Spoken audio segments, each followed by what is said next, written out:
Bom dia, pessoal. Recebendo aqui o Roberto. A professora Adriana vai fazer a abertura aqui, dando uma pequena biografia do Roberto. Obrigado, Adriana. Obrigada, Roberto. Obrigada pela presença. Agradeço aqui a presença do Alexandre, vice-diretor da FAO, nessa abertura dessa primeira aula do professor Roberto, né, que faz parte do nosso ciclo 7 às quintas, Olhares do Mundo, ciclo Capsprint PROURB, o nosso quarto encontro desse semestre. O professor Roberto vai proferir a palestra Wood Innovation for Architecture in Brazil. Roberto Naboni é um arquiteto experimental e professor associado em Design Computacional e Fabricação Digital na SDU Southern Denmark University, liderando o CREATE Lab desde 2018. Formou-se com honras no Politécnico de Milano, onde cofundou o ACT Lab, focado na computação arquitetônica. Sua pesquisa integra novos sistemas de materiais e manufatura avançada. Colaborou com centros de pesquisa e escritórios internacionais, incluindo a ICD e ITKE Stuttgart, AA School, Skidmore and Merrill, Henrique Miralles e Benedetta Tagliabue, associados, e Stefano Boeri Studio. Roberto Naboni, thanks for being here. The mic is yours. Okay, thank you.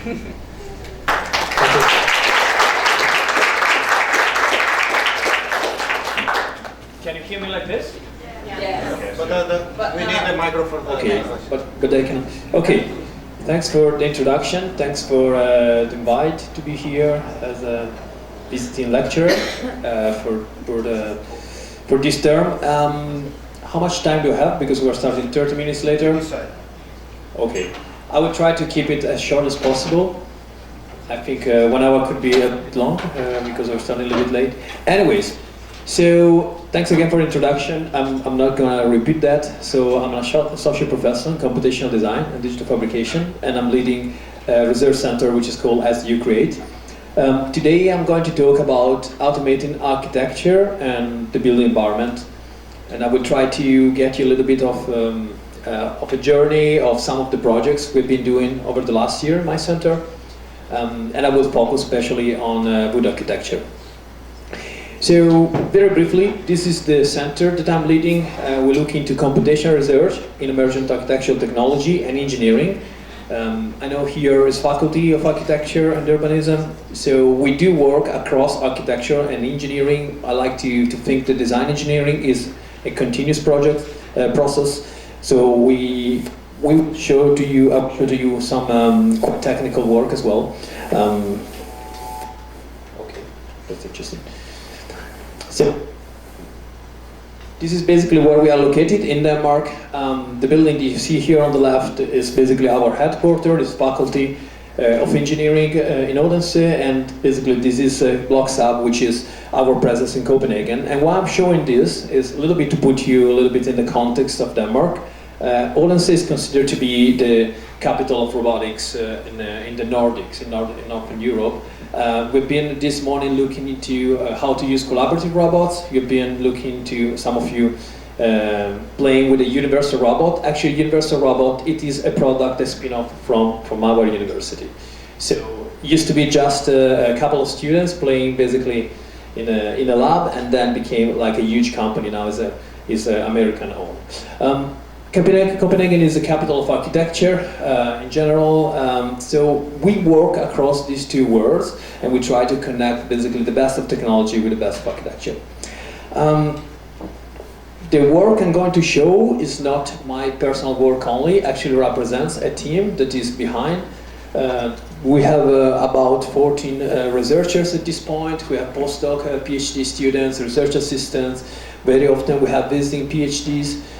And it's very important to show this because the team is made by very talented, smart researchers, but also it is interdisciplinary. As you can see here, some of the topics we work on, but something to mention that is not super explicit here is that there are architects, building engineers, experts in robotics, mechanical engineering. So that is the kind of work that we work with.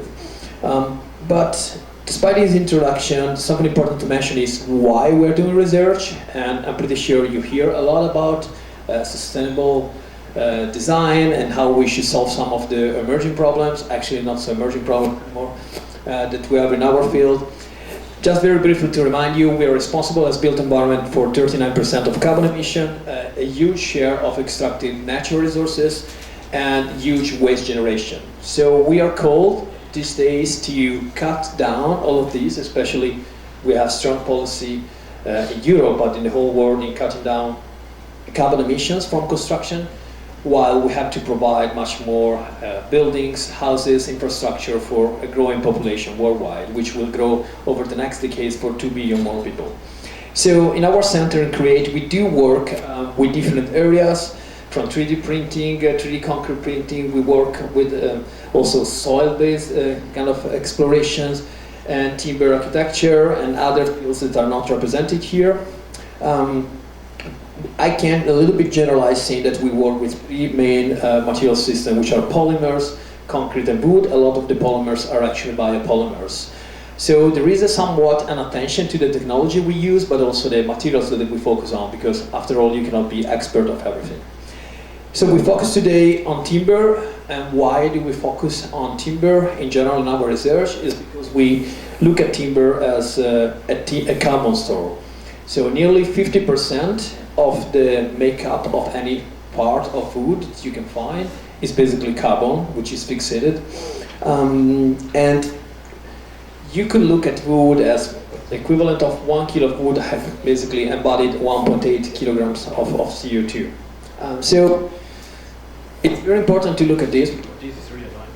Can you hear the sound as well? Yes. Okay, it's a bit distracting, but I will make my best.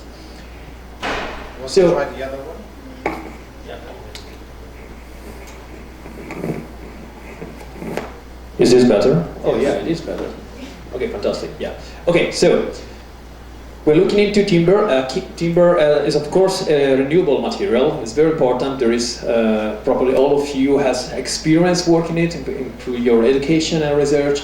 The way that we like to think of timber is as a carbon storage, so something that can actually help us avoiding emissions. However, the idea that we can build everything out of timber is very naive. There is not just an ecosystem that can support that. Forests are not an infinite resources. We need much more building materials than what we can provide with existing forestry. But I invite you to look at it as basically a sort of larger carbon sink made out of forests and wood buildings. So whenever you build out of timber, you're actually storing carbon until this basically it gets unused. So this is very important because you don't only want to offset your let's say carbon emissions, but you want to preserve to store them for long, and therefore we need to think on how to keep basically wood in the construction value chain for longer. That's why we focus on extended wood life cycles, because that's key to decarbonation. How do we do that? And basically the presentation will revolve around these concepts is by enhancing circularity.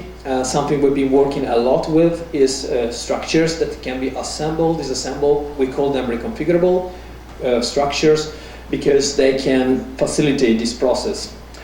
Another important factor that we look into is basically into reducing or eliminating waste. So building components that are designed for multiple life cycles already, but of course the goal is increasing carbon storage. So this is a very quick introduction about the topic, but I'm going to show you now some of the projects. It's a little bit chronological, so you can see also a little bit of the evolution we've been doing over the last years. We started looking into this concept of versatility with this project, which is called Reversible Robotic Timber Beam. And the idea here was to look into assembling wood parts that could actually be reused. So this is basically the final outcome, is this sort of beam that is a couple of meters in length, and the idea was to make such a complex design, not out of very custom parts, but actually parts that are generic, such as these ones. So these were basically the parts making a construction component. This construction component was sort of Lego inspired, which means they could be actually processed and manufactured in large scale, mass production using industrial CNC, and then basically the specifics of the design would actually get because of the placement and the use of robots and some design strategies that I'm going to show you. In this project, we have been actually using for the first time collaborative robots to put wood structures together, not only as pick and placing, so what we are going to work on over the next days, as you can see here with this gripper, which is very similar to the system that you're going to use over the next days, but also installing an electric screwdriver, which was mounted basically as a sort of complementary tool. And this is, at least to our knowledge, the first case of a fully assembled architectural component made out of timber by robots. Now, the topic is a little bit about automating. Automating is not only automating construction, but automating design, and that's extremely important because it allows us to basically develop workflows that can be reproducible, that can be picked by others, and that can be effective and can be also repeated and improved by time. So this is a little bit one of the many diagrams that we use actually to show how we develop our projects. On the left side here you see everything that we consider design, and on the right side is everything that we consider construction. You see here we talk about digital twins for design and robotic assembly. I will get back to that in a minute. But a very important point here is that we want to create this digital continuum, and it's extremely important because these specific parts or these specific beams can only be made once. They cannot be made as a repetitive product by robots, but actually they need to receive parametric information from a modeling environment. So how do we design these things? Essentially, we generate a lot of these workflows where we look at the stress patterns, how stresses actually move around within a structure, and how these can be actually discretized into parts, voxelized as we say, and this actually can be then computed further to understand exactly how this load path can actually be managed from loading conditions to different supports and so on. So we have this kind of general digital description of our construction elements, and then as you can see here there is basically ways where we can consider how to organize basically wood parts following the stress lines. So this is a little video showing a little bit how we put together such a structure. We're basically picking parts from this sort of magazines and then just placing them in the right place with two robots working in two different workspaces, but collaborating and overlapping to some extent, and then basically switching to this where we would actually place these screws. Of course, there is a little bit of building technology behind. There is some integrated connectors into these elements.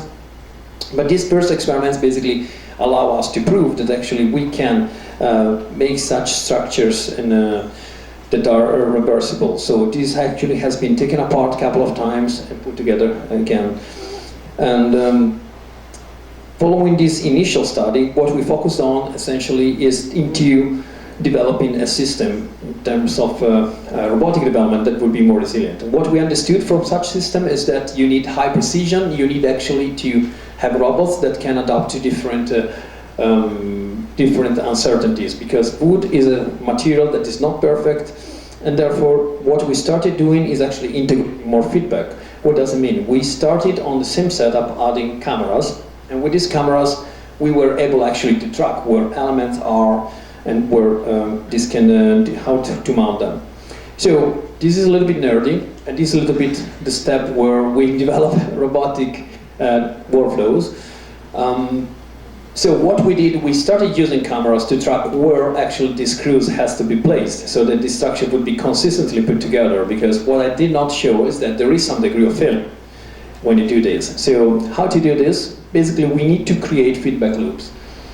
So this means that when we actually assemble the structure, maybe this gets a little more clear, we pick a block for assembly, we detect basically where are the holes where to put the screws, and then basically this update a model, and then the robot knows where to go and screw this. Otherwise, most of these redundant structures with many parts would fail. Because of this, what we could do is actually reverse the process and essentially started disassembling, because we would have already developed computer vision techniques to actually detect these holes, these screws, and therefore we could use the same setup for disassembling structure. So this is a small demonstration that we made, where we started basically putting together these structures and then disassembling and continuing this infinite loop, you could say. What happens in the background is something like this. So you have your digital design where you have some coordinates, where the robot should actually place the screws, and this is basically what happens after scanning. So these are coordinated, corrected coordinates. This is where the digital twin comes to place, right? Because you have a digital model, you scan, you keep updating, and this is the difference between having a static model and digital twin. So this become now from an offline program, which is also what we're going to experience in the workshop this week, to an online program. This means that we connect digital models, robots, and structures, and now we have an idea of what's going on to some extent. Now, this allows us to basically view these mini structures. The complexity here is that most of them are open in cells, so actually they can have rotations and so on. So just to make it a little bit more clear with data, nearly all of the structure wouldn't be able to be assembled without having camera vision, without having this correction I was telling you before. So these were basically early experiments which led to the development of what we call now Reckonwood system. So Reckonwood system is building up on this early research, and we have three pillars. The first one is tectonics. Reckonwood is a system for multi-resolution of wood framing, which are based on construction kit of reusable wood elements. So this was an evolution of what you've seen before. The second pillar is having cyber-physical construction. So these are structures that are designed to be automatically assembled, disassembled, reassembled through cyber-physical systems, which means basically using robots or using mixed reality, something that is basically allowing you to connect digital models to physical operational space. And the third pillar is using data. So since we are discussing as a topic the idea of reusing elements and circularity in construction, one thing that we understood through our research is that if you have no data about your elements or your structure, basically you cannot really activate and enable circularity completely. So I'm going to go very quickly through some of the prototypes we developed with this system. Reckonwood Proto 1. Here the idea was to design a sort of wall frame system using mixed reality in a sort of collaborative mode. Imagine basically like pulling points through mixed reality. This was very simple and exercise, you could say. And then producing elements with robotic fabrication and then looking into mixed reality for assembly. Here we started working into the idea of assembling the very same structures with mixed reality and thinking, okay, can this structure be as inclusive for robots and humans? So here's a little bit some of the preview that you would see in the user interface in assembling the structures. And essentially this is what you get out of it. So this timber framing, and here the multi-resolution goes to the fact that you could have very large elements or small elements with placing a lot of material or less material according to your needs, but also kind of developing this sort of shear interlocking, these features that allow the assembly to be easier and to kind of self-reference, but also have a mechanical feature as well. Then we evolved with this Reckonwood Process 02.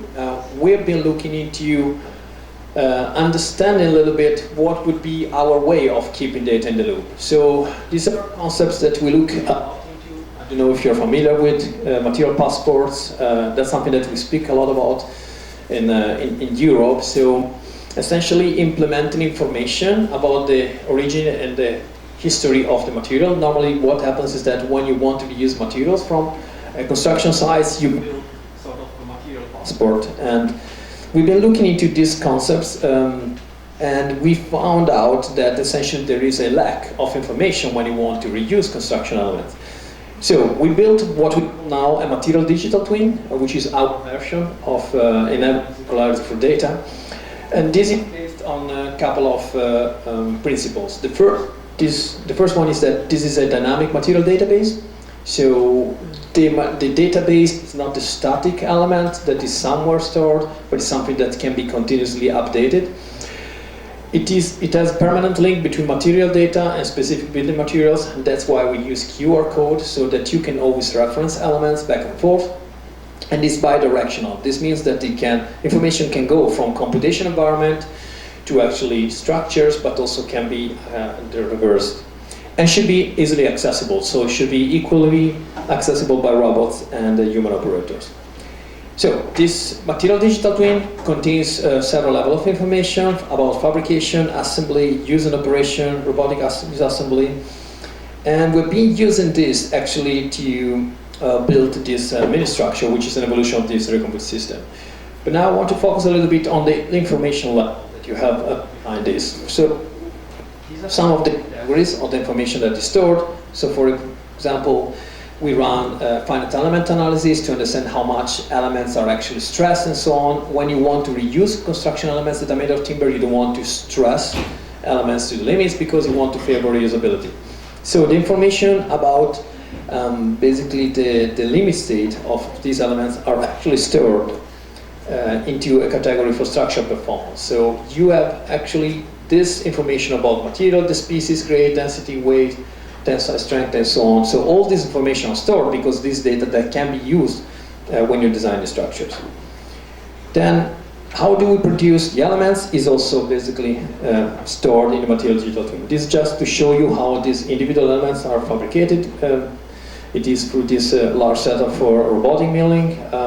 So there are different tools, as you can see, that are used. One that is like a typical hand mills. This is like a V-shaped tool. So there is actually quite some time that it takes to figure out these things, unless you are a very experienced CNC operator. All this information about the tools that are being used and so on are also part, essentially, of the information that we store in such a digital twin, as you can see here. So the idea is not only to operate on materials and structures with these technologies, which are to some extent quite known at this point, but is about keeping this information in the loop, having a consistent way of storing information so that can be reused later if you want to reprocess, for example, this element. One more layer is the layer of assembly. So we had several iterations of updating our setup, and in the Recombut Proto 02, we've been looking actually at collaborative construction between humans and robots. So this is a little bit of schematization of it. And here you see basically in the background all the information about the instructions that is projected, or you can see actually from mixed reality. So what did we do here is exploring the collaborative aspect of these robots. So these elements are generic. What the human operator is doing here is actually embedding nuts for the specific structure, and then these are placed in the right position. And then the two robots, which are cooperating, are actually placing together some of these modules. So there is a part where these elements at the beginning are mass-produced, then they get, because of the specific design, customized, so they get these nuts embedded, and then they're placed in the right place in the structure. This information is also stored here. So where are these nuts that are added? Well, they are also stored here. Now, long story to say that if you have basically your scanner or just a phone, you can interrogate each of these single elements and basically get to a database where you find this information. And that's fundamental, because if you want to do more computational design, more cycles of design and reusing these elements, you need to have the data available. So this is how it works. Basically, you can interrogate the structure in different ways, of course.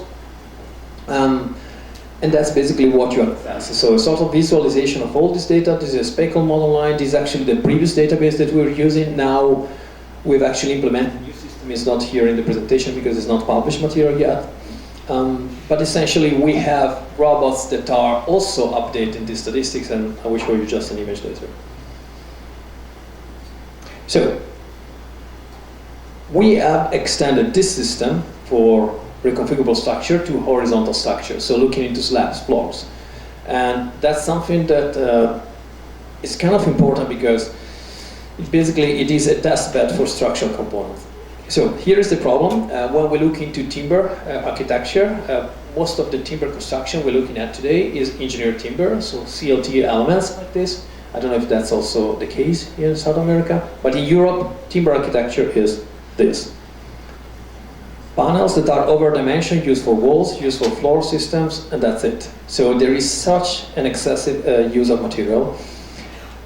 We thought, can we actually use timber framing also for these horizontal elements? So we look into these recon slabs, always using the same approach, but now extended the construction kit also for other type of stresses. So this is a little bit how the system looks like at this point. So still using the same elements, but to some extent we basically kind of extended the sectional height of these and then looking into other type of connections that would allow us to put the same elements together, but now in new configurations. We have established a workflow where we look into form, shape, and material. We look into boundary conditions. A lot of our design processes in timber, but also other materials, they always start from some early finite elements. So we look at performance, how things behave, and then we design parameterizing those. So this is basically a little bit the behind the curtains of the process. We look into voxelization of these elements. So this is the same approach that I showed initially in that beam. So we try to basically consider this into voxel elements, and we store at the voxel elements basically the trajectories for stresses, the main principal stresses, but also the stress magnitude. So that's a convenient way of computing these elements before they become wood elements in the system. And then we have a process where we basically materialize this into beam elements. And how to do this is running finite elements, basically structural simulation on the voxel themselves. And that, from a computational perspective, allows you to use much less computational power and do it much more efficiently.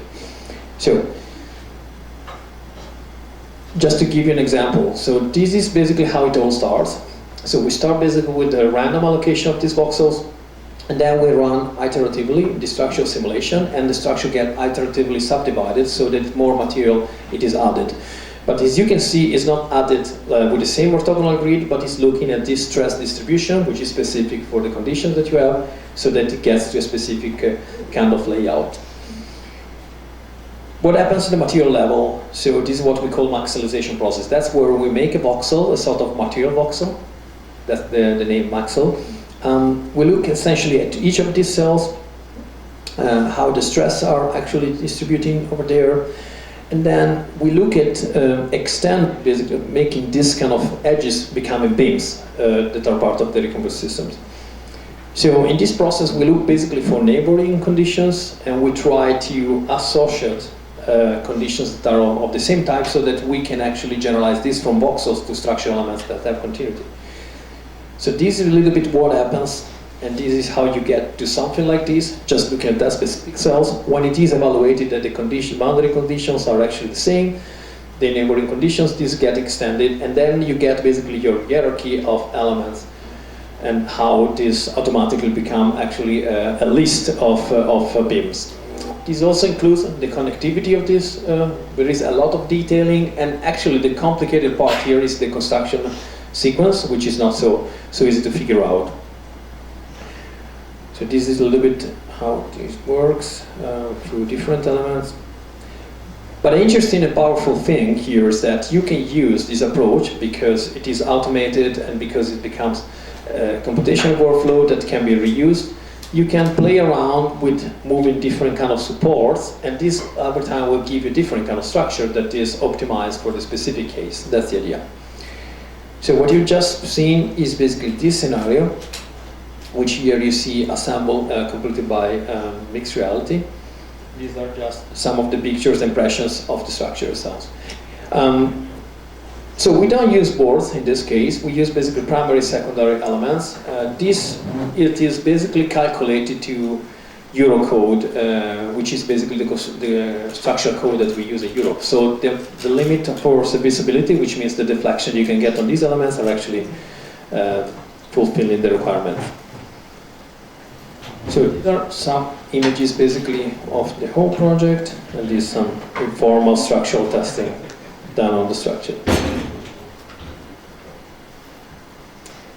Do you have more time? Do you still have it? Or you are hungry for lunch?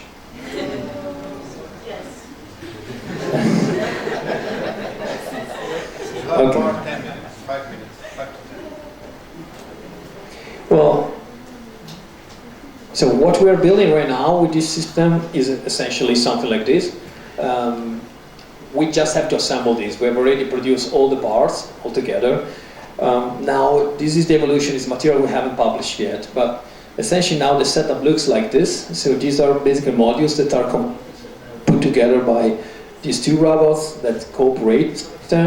What you see in the background is the database I was telling you before. So we do record a high level of information from how much does it take to screw each of these elements, how to pick it, and so on. So we have a lot of data, and that's very useful because it tells you how can you improve the system. So I suggest you look in future for publication that soon will be out about this. It's very interesting. But basically what we do with robots, we put together these sub-assemblies, and then these are put together as such elements like this. So this is one of the walls that are part of the structure themselves. And the interesting thing is that all these elements can be reused, as we said since the beginning, a number of times. We haven't done durability study, but potentially can be reused infinitely, right? Depends on how you treat them. All right. So I have many more slides, but I can decide what to show you. I think we can have another project. So we've been discussing on how to preserve food that is new or perhaps reused more into the construction value chain. Now I want to show you another project where we look into how to reuse wood that comes from construction waste. So this is basically coming from an idea that in Denmark specifically we have 4.5 million of tons of waste from construction every year, and 55,000 tons of timber is actually from coming from construction sites. So can we reuse, according to what I said at the beginning, can we extend the life cycle of this wood? Otherwise it's not a carbon storage. In the moment this gets basically burned, incinerated, or get rotten, all the carbon is actually re-emitted to the atmosphere. So you just offset for some years. So we've been looking to some data, and we figure out most of the timber that is going into waste facilities is actually burned. Very few is recycled, but are actually for particle board, which means that you lose all the properties of the wood themselves and use them just as fibers. But what we figure out that any element that is shorter than 80 centimeters goes completely incinerated directly. So we came up with this idea of slum, so reclaiming timber through voxels, and these voxels are actually laminated in some three-dimensional structures. So this is where we start from. So this is wood that is collected. You can see this all looks differently. You have no idea what's going on, what kind of type of wood is this. You have some idea about what is the structural performance there. It is kind of unknown. And then we look into topology optimization to essentially come up with these three-dimensional structures that are optimized. I don't know how familiar you are with topology optimization, but essentially, especially through this SIMP method, which is solid isotropic material penalization, you basically assign a sort of volume of material, and you allow this to be essentially moved around through gradients of material, which means certain parts, these white ones, of this will actually be where you want to have more material because of stress analysis, and basically these black areas where you want actually to limit the material if you want to make the structure more efficient. So we went through this process of collecting this dirty material, cleaning, planing, classifying this according to visual characteristics, and then running what we call stock and flow material layout. So you have material that is classified according to their density. The density of wood tells you some information about the strength of the material. It's directly proportional. So according to the availability of high density or low density material, you can actually optimize your structure in different ways. And finally, how to realize this design is transforming all of these small elements into continuous structures. So we've been running a test, small test, to understand what's the strength of these elements. So this is sort of mini beam, and then we came up with this design for a sort of a truss, which we call now the box-on truss. As you can see here, there is a similar approach. We are always looking into voxels, and voxels are always useful for us for storing information about the material and the stresses.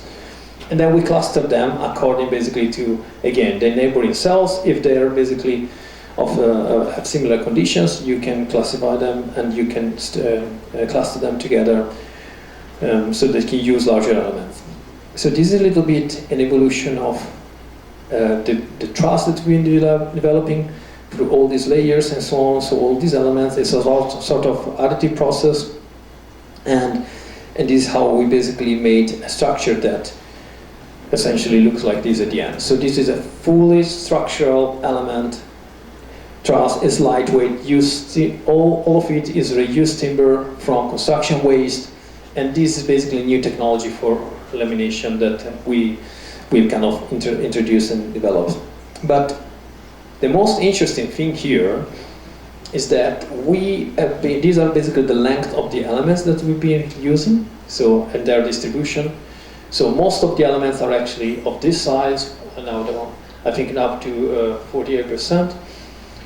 But we've been able, in total, to reuse 95% of the material that we got from the waste.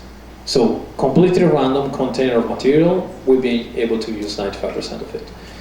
And the rest was completely unusable because it was rotten and so on. So that gives you a little bit an idea of the efficiency that you can achieve with these systems. Now, currently we're looking into upscaling this process from this that was actually put together a couple of graduate students for their master thesis. Now we're essentially looking into a process where all these elements are placed with a robotic tool. And there is something about the kind of connection. So here we're looking with structural glue, now we're looking into lignin-based, essentially, way of connecting these voxels, as it shows there. So this is actually an image that comes directly from a founding application that we sent out. And the idea is that we can really have very lightweight structures that are topologically optimized, made out of timber. That's a completely new idea.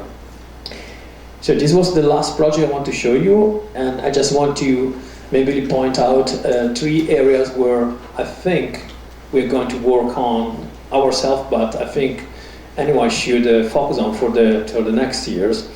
So the first one is about digital rematerials. So looking into repurposing, classification, and assessing of reclaimed timber through non-destructive analysis and machine learning. The big question when you use material that you haven't processed, that is not virgin, that doesn't come out of a production facility, that you have no idea what's the strength, right? So assessing this is something that we've been looking into right now. We've been preparing a publication, will be out in a couple of months, where we've been conducting tests on this material that we basically reclaim from facilities, and how we can predict their capacity. Stock-driven design, as I just shown, I think that's going to be more and more relevant. Like, how can you design from availability? That's relevant for timber, but also for other materials, because it's completely different workflow, right? When you design right now, you absolutely don't ask yourself, in traditional sense, what kind of material is available. You just do your design, and that's a secondary problem. But if we are serious about reclaiming and being circular, well, we need to change that. And of course, robotic fabrication, which is kind of the topic here. It is essential for automating this, but automation is not a necessity per se, just because it is cool or just because looks like an advancement in technology, but actually it is an enabler, because as you see, some of these structures are absolutely complex, and that's also something that allows us to make sustainability or sustainable construction and kind of optimized construction sustainable in terms of time, in terms of money, in terms of resources that you use. So these are the key 3 points that I wanted to deliver to you, and I want to thank you for your attention.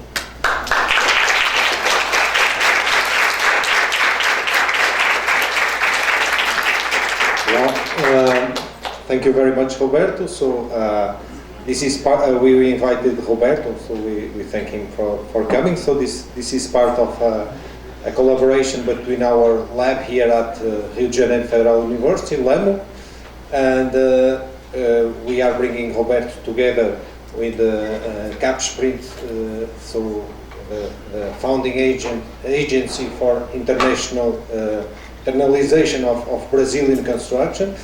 I will speak also in Portuguese for you to help with the questions. So we also want to thank our partners. We have a robot down there, so most of the team here is working on this workshop, but some other freshmen and first year students. Now I switch to Português. Então, pessoal, obrigado por virem. Eu vou ajudar aí também em algumas perguntas. Eu acho que, primeiro, agradecer aqui ao Roberto. É uma perspectiva muito diferente aí da nossa construção, né? Eu acho que a parte aí que também é interessante para vocês verem é que a gente pode falar de ecologia e tecnologia ao mesmo tempo, que é uma coisa que a gente aqui fica achando que os computadores é uma coisa e depois constrói ali uma barraca ali do lado só com madeira e não tem nada no meio. Então ele está mostrando aqui que podes ter várias formas de colaborar e no caso ele está utilizando para reutilizar madeira e é uma coisa que a gente pode pensar também de outra maneira, porque a gente eventualmente não tem esses recursos todos, mas existem maneiras de juntar tecnologia e investigação e construção. Então aí também falar aqui, agradecer também aqui ao Pedro, também parceiro nesse projeto. Na pressa acaba também agradecer também ao PROURB, que é uma leitura incluída no CapSprint, mas vamos lá aqui nas perguntas. Matias. Roberto, thank you for the presentation. And what time you get this project? How much time you work in this project to finish? So how long does it take to finish one project? There's 3 projects. Well, I mean, it's a bit cumulative. I think maybe because of that. What is asking, how long are you doing this? So I think all of these projects are from the last 5 years, with other projects as well. And so these are not the only things we do. So this is like a selection, try to make sense for this lecture. But roughly, some of the projects takes maybe 6 months, especially the initial ones, because you're trying to figure out actually both what is the problem, and what you're looking for, right? You follow a principle.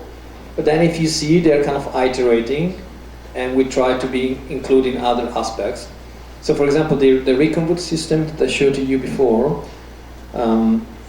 this is now the result of 4 years itself of study. And it is, I mean, we find it now kind of major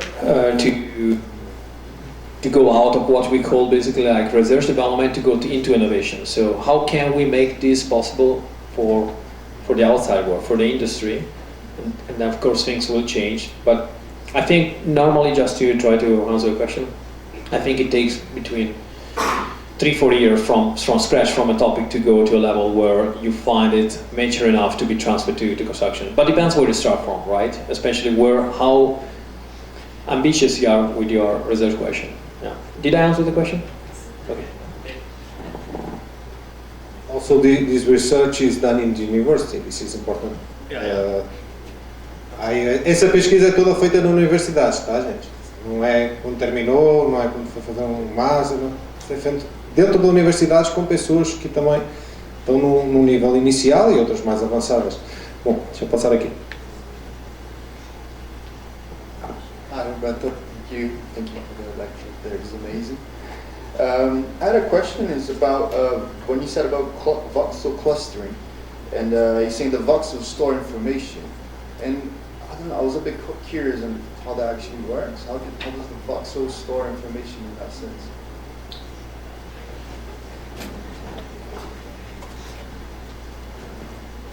That was the coding.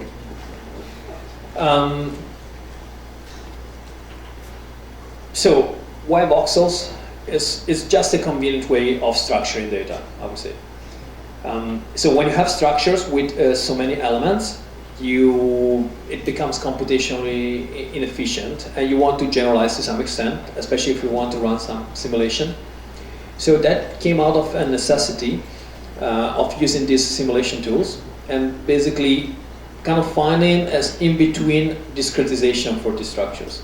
So a lot of the simulation we do, they are under assumption that these are of continuum mechanics, so these are the continuous stresses. And then the question is how you discretize this. So the voxel became a kind of in-between way of running analysis and keeping relatively abstract, so that we can do design iterations there. Now, actually the projects kind of evolve how we do this, but essentially the idea is that we try not only to use it as a two-dimensional block, but also trying to evaluate the stress field locally and in the specific voxel. So we basically cluster information, not so cluster, we actually store information at the voxel level. The clustering is when different voxels are actually having the same attributes, they're actually clustered together. And that becomes basically a continuous element. That is the idea. And that's very important if you want to have design iterations that are kind of quick. Of course, this has a lot of potential for implementation with other machine learning techniques, for example, right? Because that becomes a way that you can process data much faster, right? But that's something that is not shown here. Yeah, and thank you for the question. Vitor? You say so about this discretization as a way of storing data, Yeah. but there's also a side of aesthetics of how these discrete structures look like. Very different from this smooth, white surface that were so common in the 90s and 2000s. Do you think about the role of aesthetics in these discretized structures, or you are not interested on it? Or you rather do not talk about that? So yeah, I think all of the three are. Actually, I never speak explicitly about aesthetics. So I always try to speak about what is scientific content, technical content. I see aesthetics more than a result, like a method, like, I don't know, if you are an engineer or a mathematician, like solving elegantly basically what you're doing. So I think it's part of the method that you use in processing this. And I like to quote always Buckminster Fuller that says that if you have a steady process, then beauty will come out of it as a result, right? Because you have actually follow a very consistent workflow and so on. So that's a little bit of philosophy. But yes, you're right. I mean, there is, I don't think all of the project looks the same, but there is something about using different parts. And I think it's somewhat the result of the workflow that we use, the tools that we use, but also the fact that eventually all of the timber that we're using is engineered to some extent. So these are already, like the timber that we use every day doesn't come in the form of a log. It is already sized to certain, and normally square to some level. So I think it comes from a realization of that. But now when we go back 5 years ago, yes, the question was like, how do we actually make like digital timber architecture look in digital? So a lot of this process is like questioning basic workflows and trying to understand what would be the material, let's say, correspondent for this. And I think that's also why we started looking to voxel, maxels. This came a little bit of answer to that question, because a lot of timber construction you see these days are, as I showed before, it's just CLT mass timber put together, and then it doesn't tell you anything about the process. Now, some years after, I say the process is important if it's efficient, if it's sustainable. If it's beautiful, it's better, because then you can do more things. But I think it comes from the fact that we work with high resolution. So that's why we do that, is to save material and to be more precise in what we do. So yeah, I think it's not something that we pursue when we start a project, but it's more like a methodology. Well, so Roberto, you're not afraid of making ugly buildings or ugly solutions, in a way. So I think this is kind of provocative, but Roberto is opening ground for different kind of explorations. But we can also think about other algorithms that are together used with optimization that could analyze the beauty of the results. And if we are talking about artificial intelligence, for example, this could be one way of, and also we will see some work with Victor using AI to choose aesthetic qualities. So just trying to close the conference and to thank Roberto for his personal effort and development through the years, and we can do other questions later. But meanwhile, there's a workshop on robotics going on, so thank you all, thank you Roberto, and we'll keep up doing stuff, and thank you everyone.